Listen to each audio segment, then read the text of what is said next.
Hey, Death Party people! We hope you had a very spoopy Halloween. We researched the hell out of and produced 2 episodes of the podcast for Halloween. Yes, it seemed doable at the time. Yeah. But we spent all of our energy getting the massive 2-parter out in October, which we didn't realize would end up halving our time to get November's episode out. Right. So at first we were like, let's just skip a month. Yeah. We have real life responsibilities. Yeah. As well as the incredibly important Halloween festivities to attend to. Hell yeah. So that doesn't leave much time for our usual 60 hours of research per episode. Ugh. Or whatever it is that we're up to I think now. it's more. Yeah. But we instead decided to challenge ourselves yet again. We did? I think you decided that on your own. I decided to challenge ourselves yet again and put out an episode anyway. Even though we were already exhausted and out of time. You're welcome. And if that means half-assing it, then, well, you know, whole asses are overrated anyway. I've seen people sit just fine with no ass. I feel attacked. So this should work out just fine. What could go wrong? I mean, we've done an episode with tons of different character voices and sound effects and gave ourselves an entire month to do it. So now we're experimenting in the other direction, cranking out an episode on an extremely compressed timeline. You mean no timeline? And we'll just see how it goes. Strap in, folks. It's going to be great. By the way, if you went to our Patreon after we did a last-minute announcement regarding its existence on the last episode, sorry about that. We ran into technical difficulties, not the least of which was losing 2 hours we could have had to work on figuring that out, to redo editing work that the software decided to lose on us. I know we're very will they, won't they with a Patreon, but Scout's honor. It does exist, and the content does exist, and someday, for a piddling and really quite paltry amount of Earth money, you will be privy to some fun bonus content every month. Hey, even at the lowest level, you will at least get to listen to the f***ing episodes all uncensored and But I don't want to get you too revved up. Just know that it is in the works, and someday this awkward young fledgling show will blossom into a beautiful, mature, and self-assured show. And you know what? Even if it still ends up being not so beautiful, it's still worthy of respect and love. So what topic can we manage to cover in a short amount of time without risking falling down the deep dive rabbit hole? None of them? Probably true, but how about a topic so vast that it's impossible to thoroughly cover it in one episode anyway? Oh, that's an interesting choice for a tight deadline. A topic so ancient, so ubiquitous, and so hard to choose the best of that we'll probably have to take several future episodes to go into more detail on it. Not reincarnation again? I am speaking about graves. Oh, okay. Tombstones. Markery thingies. For human bones, mostly, and other bones sometimes. In this episode, we will share with you tales about the inhabitants of some noteworthy graves, including a woman whose life was cut short due to tragic circumstances. Isn't that always the case? Whereupon her grave became yet another one. The story of a man so afraid of being buried alive that he rigged his burial chamber so as to avoid just such a fate. A whole community of people living fairly happily amongst the dead, and a dude who might have built an elaborate memorial as a final middle finger to his whole community. Classic. I'll let you guess which one of those last 2 is in the United States. Yeah, weird-ass graves. You ready for this whirlwind? Slip on your Dr. Frankfurteriest rubber gloves. And let's dig in.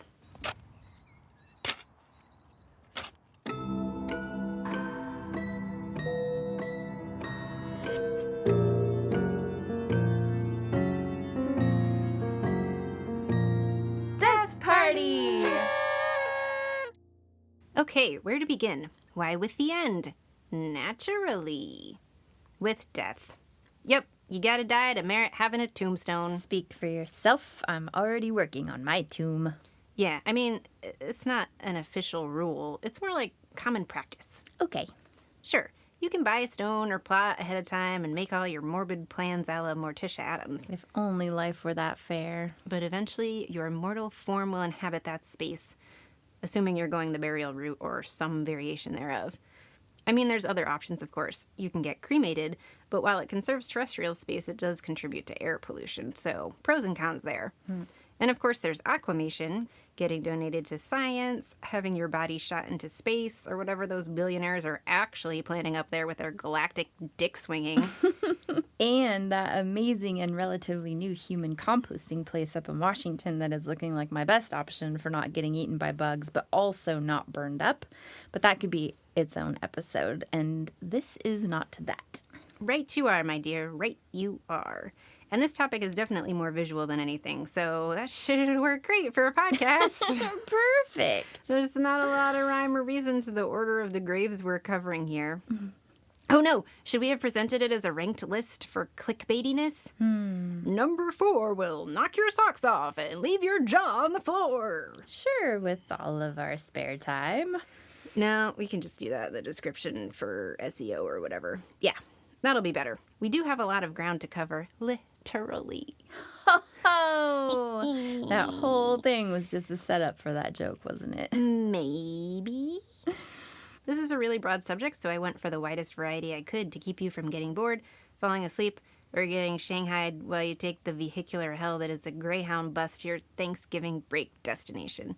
Then again, if you ask me, any trip involving 4 or more wheels is vehicular hell.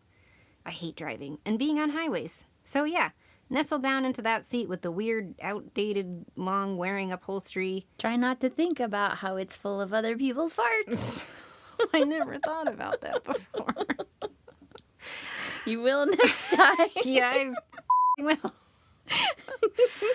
Right in front of the screaming child and crank those headphones up until we drown out their shrill, wailing cries and let us begin. Why don't we start with the most gravy to the least gravy? Okay. Sounds gravy. It's all gravy. Okay, the first one seems pretty gravy. It is the final resting spot of an English lass named Kitty J, who became romantically entangled with a farmhand. Ooh. This was a couple of 100 years ago, so records aren't great. Oh. In researching it, I found a few sources which ran the gamut from she was a lover spurned Oh? to this piece of guy assaulted her. Oh. Yeah. So the truth is a bit murky on this one, but all of the sources agreed that Kitty J died by suicide as a result of her treatment following this unfortunate series of events. Man, in case you were having a good day or anything. Yeah, because self-inflicted death was a means of death not in line with the whole religion thing, which was quite pervasive at the time. Damn the man. 3 parishes refused to bury her in hallowed ground. The solution instead exists to this day. Kitty J's grave can be found in the middle of 3 intersecting footpaths. A crossroads, if you will. It's kind of jarring to see the picture and imagine you're just trotting along on a dusty old trail, taking in some of the beautiful English countryside, and then BAM! Mounded grave in the middle of your 3-way intersection. Apparently, this crossroads burial ritual was common enough that sometimes it involved a stake through the heart. Ew. And no religious ceremony is kind of a package deal. Sold. What'll one of those cost me? Your soul! So you sold... All right. Low-hanging fruit. Crossroads were seen as confusing to a risen ghost who couldn't decide which way to proceed. Yeah, that's f***ed up. Like, she's not already tortured enough, having been driven to take her own life, but then they're going to bury her with the intention of keeping her lost and confused forever. That's how I felt before Google Maps, and it's nothing to take lightly, I tell you what. Mm-hmm. Yeah, it seems kind of rude to ghosts, but hey, don't haunt the messenger. I'll haunt whomever I please, thank you. In all fairness, I would be pretty confused if I stumbled upon that one, too. Boy, howdy. It sure does keep traffic down, though. On my street, they just use speed bumps. But imagine the possibilities of directing traffic flow if you started burying folks smack dab in busy intersections. So, when we talk about suicide, our point isn't to glamorize death or give us something to look forward to. It's to remind you that death is a natural part of life, and it's something that we all have in common. It will happen to everyone living on this planet right now, no matter how much money or influence they have.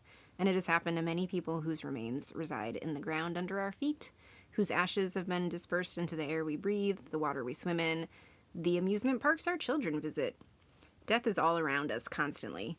Its specter looms for many of us on a daily basis. But what makes it so terrifying? Is it the fear of the unknown? Yes. The fact that it takes our loved ones away too soon? Yes. Not soon enough? Haha, that one too. Consider people who die by suicide, like the legend, which may or may not be entirely accurate, of Kitty J. Whatever happened to poor Kitty J, the legends agree that she was in such misery that she felt she had no other option than to end her own life. What kind of society punishes a person for the misery they could no longer endure? And how can we right the wrongs of those who came before us and had no compassion for those desperate for it? At least in her legacy as an outcast, Kitty J has become known by many who might keep her company in spirit. Crossroads burials ended, at least in that area, with an increasing understanding of mental illness, particularly after the 1822 suicide of a what? Rich white dude. In this case, Lord Castlereagh.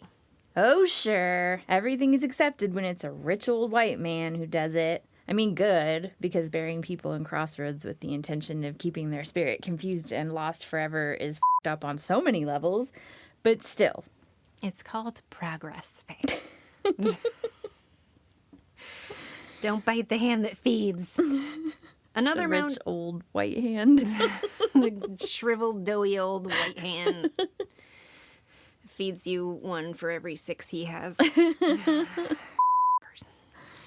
We'll get to another rich old white man who just definitely thinking about himself in a few, but... Another mounded grave that looks almost normal but is just a bit different from the other headstones in the area is that of Timothy Clark Smith, a doctor who died in 1893. Dr. Smith was concerned about being buried alive. It's safe to say he was more concerned than most. I also share this fear. Also being cremated alive. Also dying. Do we have time for me to list all my fears around death right now? I mean, honestly, if you're that worried about it, maybe just rethink burial altogether? I'm rethinking dying altogether. Yeah, don't hold your breath on that one. Because that would make me die faster. Yeah, that would do it. I realize this is not an option for religious folks or others observing tradition or what have you, but one of my favorite things is giving advice, whether it's welcome or not. So just let me have that one, okay? Now, as I was saying, safety coffins had become quite a hot potato. Or in the words of kids these days, really neato and swell. Yes, that is what whippersnappers these days are saying. Yes. At the time, doctors weren't so great at doctoring, or maybe if they had morticians, they weren't so great at morticianing. So people now and then would get, mistakes happen and folks would be buried alive. Oh. So the entrepreneurs of the time saw an opportunity and started to design safety coffins to allow the undead inhabitants to alert passersby to their undeadness.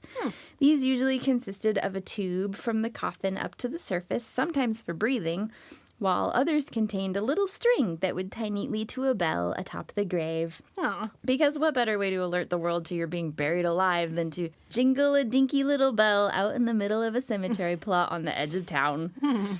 Another variation involved a little rod that would shoot upward with a feather attached to the end to indicate movement inside the grave. So quaint. I'm sure that worked every time. Yeah, and at a great distance was very visible also, and definitely not mistaken for a bird that had just dropped one. Yeah, so safety coffins had been around for a few decades before Dr. Smith had decided to up his death game and go out with something even more elaborate.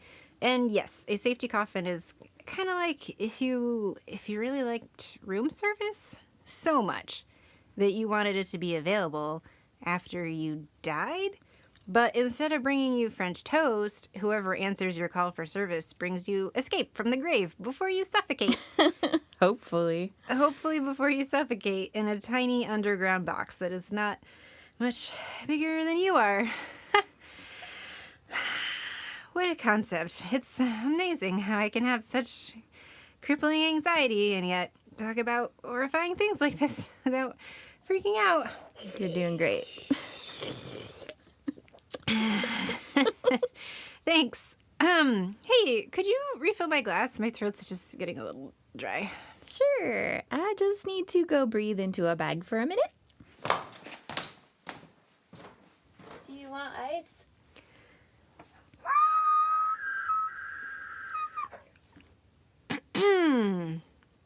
No, thank you. Here you go. Thanks. That etiquette book really paid off, by the way. Refreshing. Right, so a safety coffin.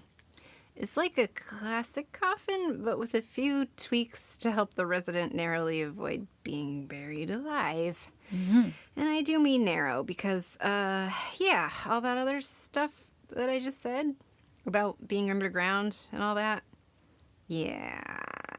So a safety coffin might have a ventilation device like a fan or an air tube that goes 6 feet up to the surface level, or it will have a wire or string fastened to the coffin resident's hand so that should they awaken from their non-fatal stupor in a state of absolute panic, because doy, that wire or string on their hand is attached to a bell at the surface, and the very attentive and definitely not sleeping night watch person on duty will hear the alarm. Oh, did they have watch persons at night? That makes a little more sense then. Well, I assume so, but probably not always. So maybe a casual passerby would act quickly and competently to extricate you from the ground below, and you'll live free to die another day.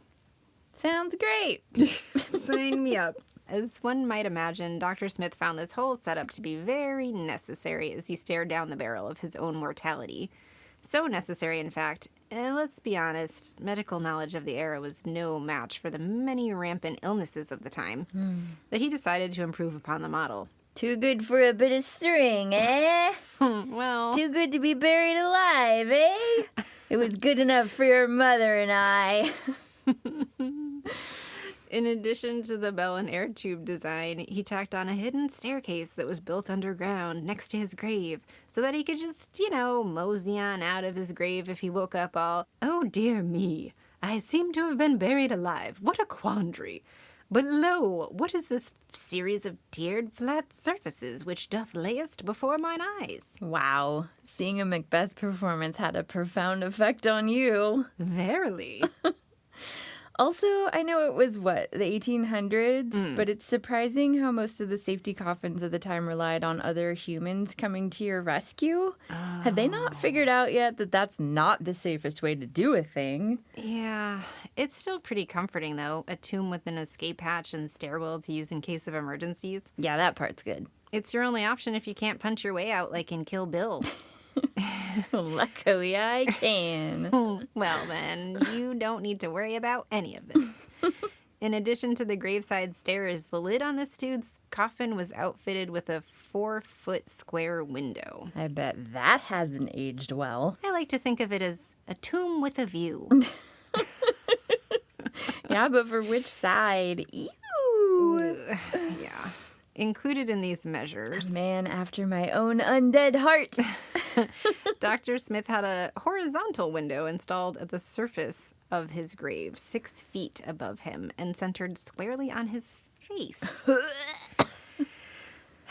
Let me repeat that. A horizontal window installed at the surface of his grave, 6 feet above him, and centered squarely on his face.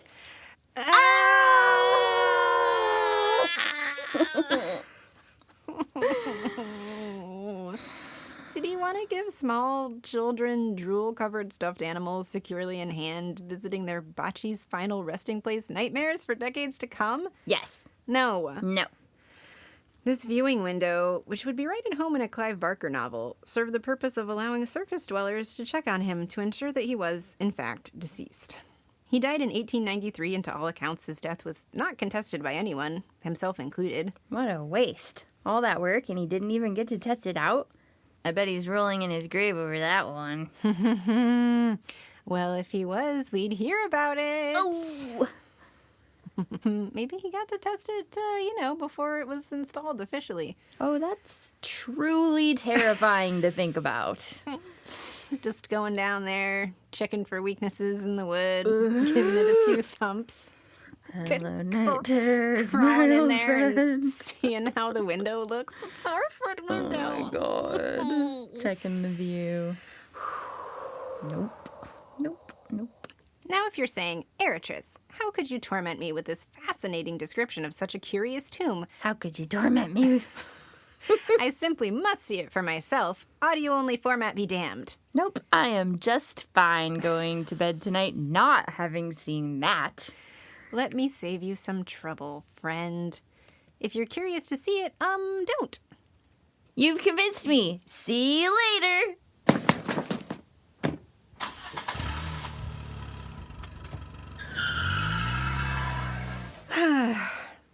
I haven't seen it in person, but I perused a bunch of pictures. Way too many pictures. And trust me, you're not really missing out. In fact, my first impression is it must smell absolutely horrible in that shaft. Gross. You can only see a few inches down the 6-foot-long cement shaft due to moisture and the age of the glass. Gross. 128 years and counting. It's basically a mound with a big square of cement on top and a smaller square of glass inside that. And when you look down it, Nope. it looks like the mouth of a chimney. And there's a bunch of water droplets clinging to the inside of the glass. Nope. Further obscuring any view of the decaying corpse of any long-dead doctors. Is this the part where we say trigger warning? Yeah, I think we missed the boat on that one. There's also a bunch of those weird colors that I associate with decaying organic matter, like mossy green and that rusty orange color. Ew. Those are some of my favorite colors. They would be. I should have eaten dinner earlier. Waiting till we're done recording, that was a mistake. Hardly worth a road trip, but if you were to visit Dr. Smith's grave in the state of Vermont, perhaps because you're going champy hunting and might as well make a weekend out of it. Roadside America rates this one as worth a detour. Man, I know Dr. Smith clearly had a paralyzing fear of premature burial, but you know what I'm afraid of? Having a viewing window down to my burial chamber so total strangers can try to catch a glimpse of my decaying face on their way to Ben & Jerry's Flavor Graveyard, only to return home later and rate my f***ing grave on Google Maps. 1 star. Couldn't see the face. 2 stars. Could partially see the face, but was pretty gross. I thought they had to put makeup on corpses before they finished.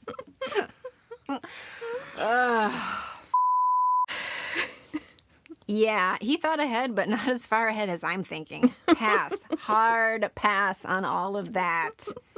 Does this mean I will avoid going if given the chance? Yes. No. No, it does not. Don't let my aloof nature fool you, folks. I am already looking into other points of interest nearby and planning my road trip next time I'm in the Northeast. It'll only add an hour and 20 minutes to your trip if you're driving from New York City to Montreal. Just a little bit of trivia to do with as you will. Only 40 miles, 65 kilometers, from the Ben & Jerry's Flavor Graveyard. That's a mere hour drive, just saying.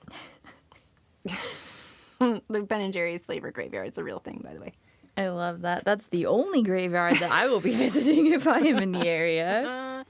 If somewhere in England or Vermont is too far for you to venture, you're in luck. We have the internet, and somebody out there has already taken a selfie with just about any weird grave you could want to discover. Probably me.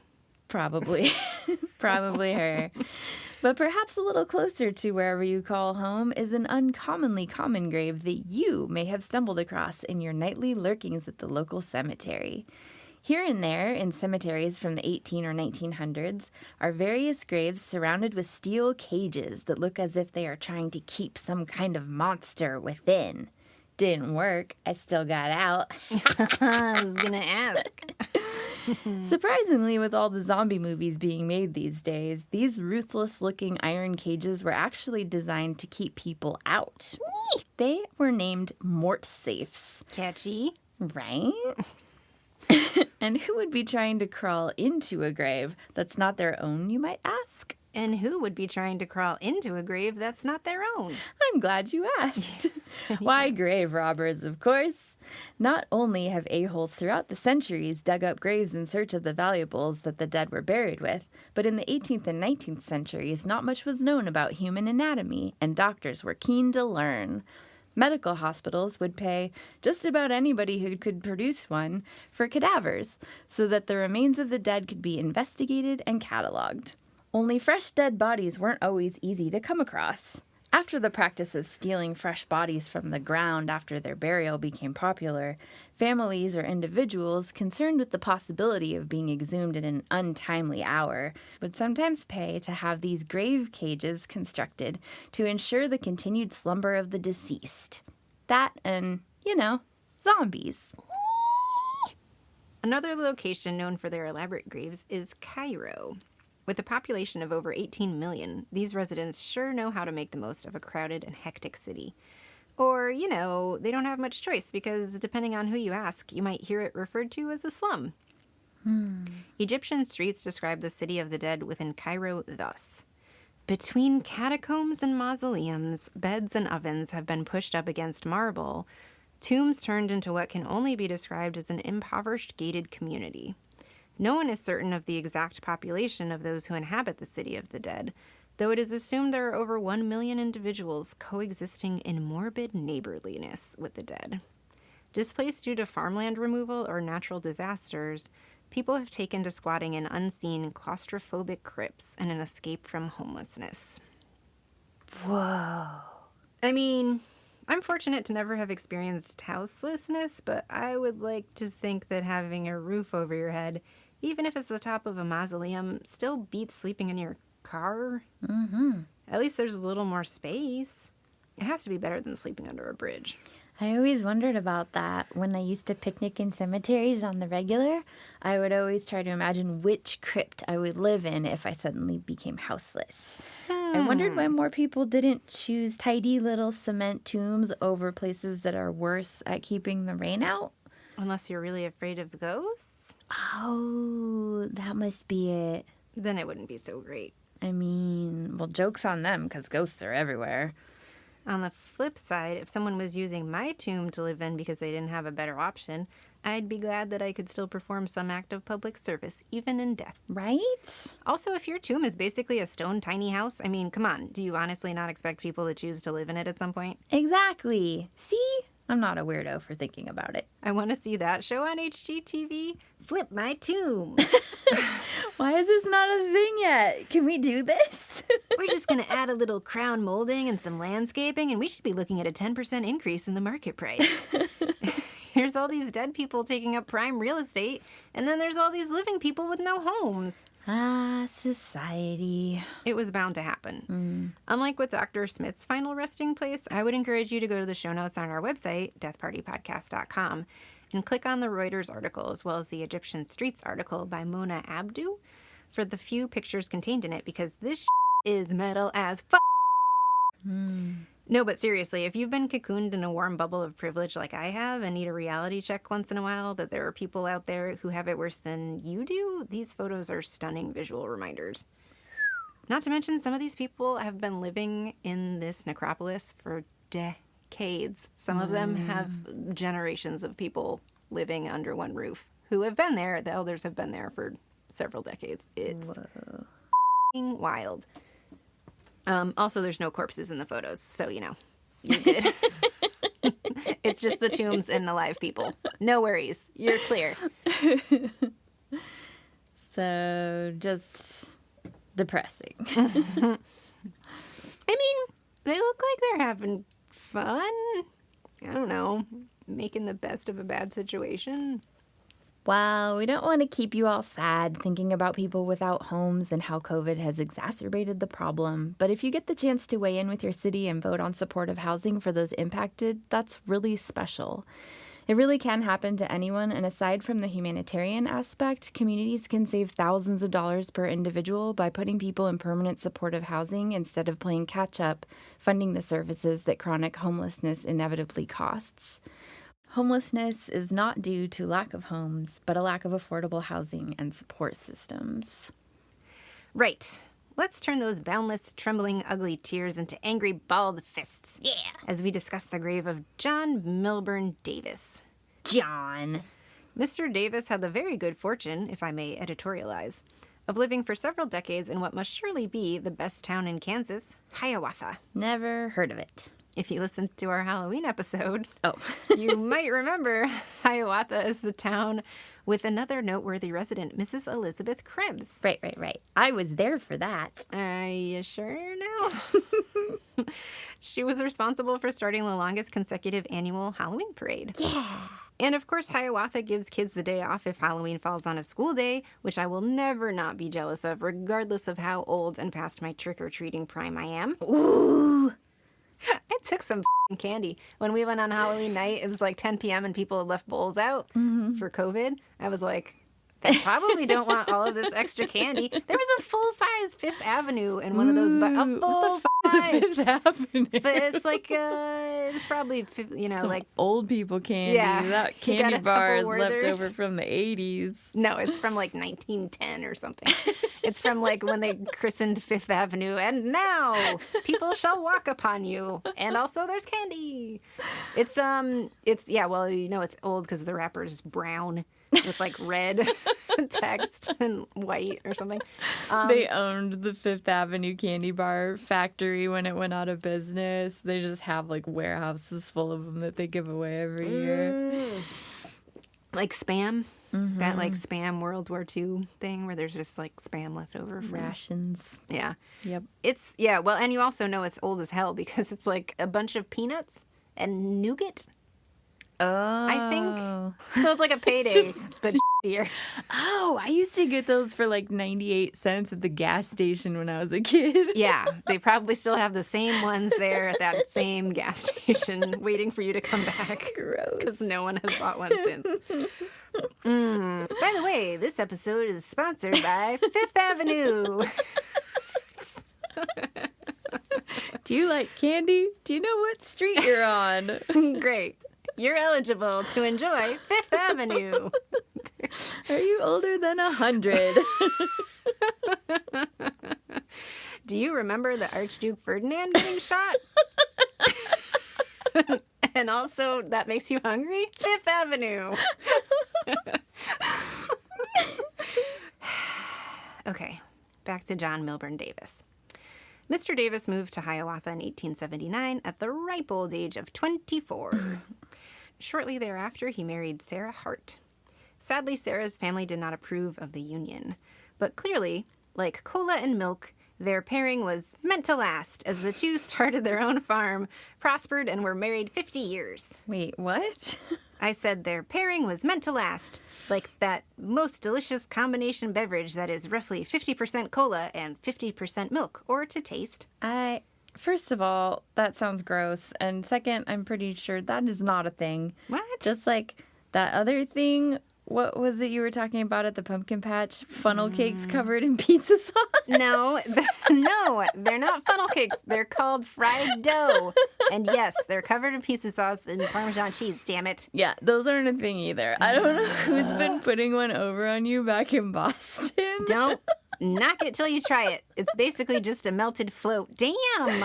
But the pre-melted part is the good part. No love for the shortcut cola float over here. Ugh. Listen, that irresistible concoction kept me nourished throughout childhood, I'll have you know. I don't think legally you can use the words cola and nourished in the same sentence. Well, that sure would explain why I'm lacking all of my natural teeth and my bones are nearly as hollow as a bird's. But, like whole asses, teeth and solid bones are overrated. Who can fit through a mail slot better than you? Nobody can, that's who. Anyway, Mr. Davis and his wife led what Atlas Obscura referred to as a prosperous farm life, whatever that means. They birthed the most cows or something? I can only assume they were like corn farmers? So not cows then. And corn was all the rage in Kansas in the late 1800s. I'd believe it. I think it still is. And maybe the white settlers were like, holy Guys, have you tried this stuff called corn? It is absolutely wild. It will knock your socks right off. Did they even have socks back then? Or No. did they just put burlap sacks on their feet or something? Yeah, probably. That was the precursor to modern socks. Sacks. Socks. You can put butter on it. You cannot put butter on it. You might even try putting sugar on it. Sugar? I don't know. What else is there to do? Play with a hoop and stick. That's true. Every corn-eating experience can be a new corn-eating experience. And the Native Americans were probably like, yeah, guys, we were here first, and we've cultivated corn for, like, kind of forever. Any credit over here? And the settlers were like, do you hear someone talking? I don't hear anyone talking. Of course, that's all a joke. I don't know how popular corn was, when its popularity soared, or how John Milburn earned his fortune exactly, despite reading several articles on the topic. And of course, the takeover of Native American lands actually involved a lot more bloodshed and a lot less treating Native Americans like humans. Yeah. But this is more of a comedy podcast than a history podcast. Not today, it's not. So I reserve the right to make up shit. I think it will make someone guffaw, titter, and chuckle, and hopefully isn't interpreted as punching down to marginalized people who continue to be marginalized due to systemic racism. By the way, if you were curious about systemic racism perpetrated against the Native Americans, read Killers of the Flower Moon. They don't teach you about that kind of shit that went down in that book at school. Yeah, your school nurse isn't equipped to handle you after that carnage. No, she is not. FYI, it's a rough read. A very rough read. But if you're looking for a historical true crime book that is also a comprehensive telling of how Native Americans were treated by white people back in the early 1900s, definitely check it out. It was written by a white dude. Isn't it always? But apparently he had help from contemporary Osage tribe members. But back to Mr. Davis. Unfortunately for him, Mr. Davis became a widower in 1930 when his wife Sarah died. Is this all the candy I have left? Initially, he memorialized her passing as so many grieving husbands have done before him, with a balls-to-the-wall orgy fest. What? Sorry, just seeing if you're still paying attention. Jeez! He memorialized her passing with a simple headstone that was symbolic of the quiet life she and her husband had led, despite the vast fortune they had accumulated. Yeah, sure. He was probably taking that fortune down to the racetrack instead. What happened next was motivated by unknown factors, but there has been much speculation over the years. It started by replacing her stone with a marble statue. Probably bet on the right horse down at the racetrack. Then he commissioned building the giant 52-ton stone canopy overhead. Whoa. To keep birds from pooping on the marble? I mean, definitely would achieve that purpose. And then, of course, it escalated even more from there. You know how collecting things goes. First you buy the rooster pot holder, then at the next yard sale you go to, there's a cute little rooster trivet. What harm could it do to have a couple of rooster-themed items in my kitchen, you ask yourself as you hand over 16 quarters to your smiling neighbor in the lawn chair? And it just snowballs from there, until eventually the internet work is secret Santaing you a sous vide cooker cozy and a quilted rooster pattern, and when your brother-in-law comes to visit, he asks why your kitchen is covered in cocks. That is so specific. By the end, Mr. Davis's memorial had not one, not three, not even 8, but 11, count 'em, 11 hand-carved, personally commissioned lifelike statues of himself and the late Mrs. Davis. Wow. That is unnecessary. Some would say. Most of the statues were made from Carrara marble by Italian sculptors and shipped back to Kansas when they were complete.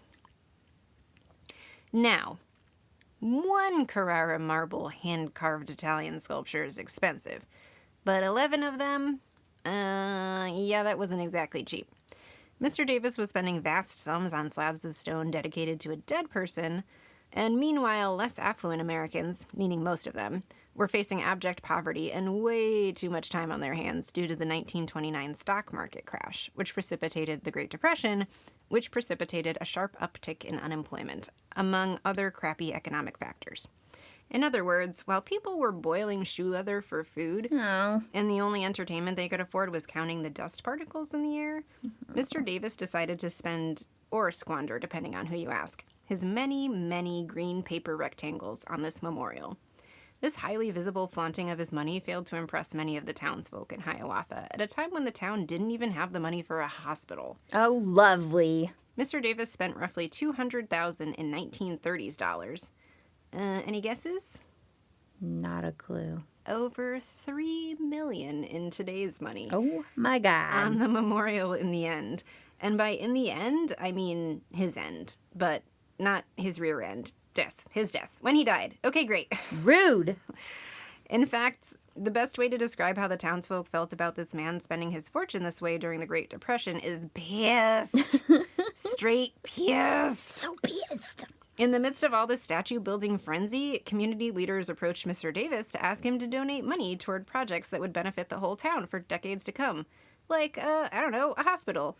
Yeah, they don't even have a hospital, Davis. However, and though he was fully aware the town hated his stinking guts for the direction he was funneling his money, he declined all such requests. Prick. Having no children to bequeath his fortune to, Mr. Davis went to great lengths to ensure that all of his money was spent before he bought the farm. Not an actual farm on this planet, because that's how he got rich in the first place. That sweet, sweet farm money.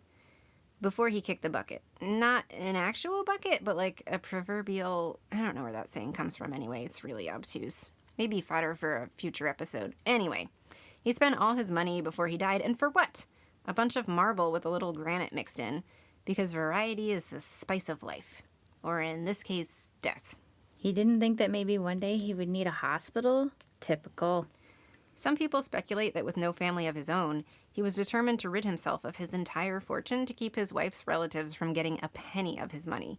Remember, they didn't approve of him marrying their daughter, who was socially much better off than he was at the time of their marriage. The years didn't do much to soften his in-laws' opinions of him, and it is surmised that by the end of his life, these statues were a big you to those very same in-laws, who would have been next in line to inherit his wealth since the Davises never had any children. Or maybe he just really wanted to support the stonemasons of Italy. Aww. Others speculate that Davis was motivated by guilt. He was apparently so jealous that during the 3+ decades that he and Sarah had lived on the farm, he had rarely let Sarah go into town alone or hang out with the neighboring farm wives. Frick. Why those women were married to farms, we'll never know. Oh. Now, realizing too late how hard that must have been for Sarah, he was making it up to her with this very expensive post-mortem tribute. A girl can dream. A third theory is, I think it's safe to call it the Rooster Kitchen Tchotchke theory.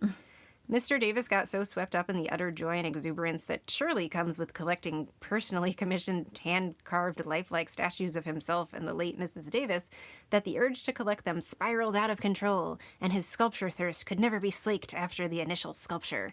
He continued to chase the sculpture dragon until the end. In the words of one of those Enron ass, this lifestyle isn't like a faucet. You can't just turn it off. Barf. You can, though, actually, you ass.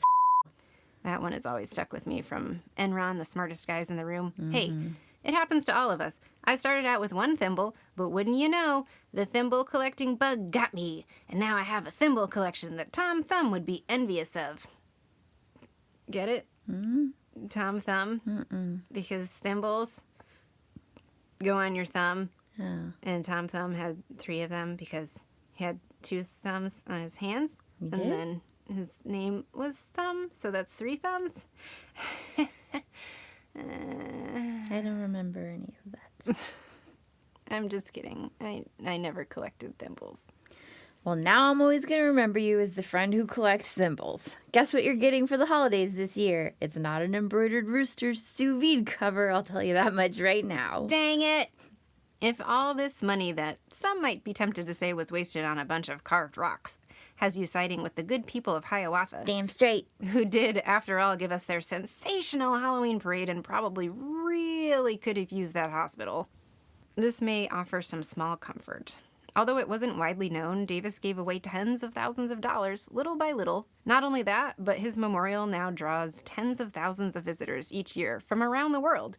So in a roundabout way, the memorial did end up financially contributing to the town of Hiawatha. Tourists gotta have those blue plate tuna melts, damn it, and cola milk drinks to wash them down. It's not a thing. Don't ask for a cola milk. And if the waitress says, that's not a thing, how could you ask me for that? You tell her, hey, you want me to take my sweet, sweet tourism dollars to the next $3 million memorial the next town over? So go ahead and give the town of Hiawatha some of your sweet, sweet tourism dollars if you decide to swing by and check out this absolutely outrageous memorial to two bougie white people. But don't expect to have the place to yourself. Or to get a cola milk. You know what? Let the people decide for themselves, Faye. Jeez. Not even giving it a chance.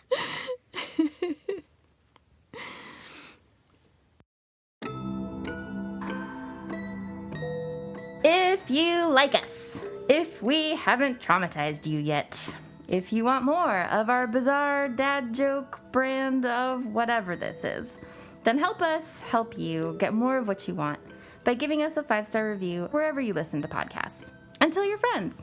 If they're as weird as you are, they might like us too. If you want to join our Facebook group to find other weirdos like you, or follow our Facebook page or Instagram, we're on all of those at Death Party Podcast. And we're on Twitter at Death Party Pod, just to be difficult.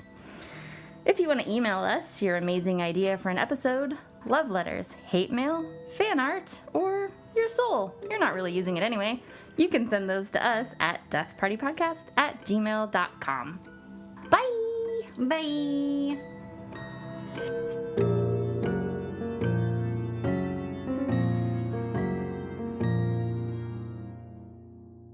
I like my men like I like my graves. Spooky.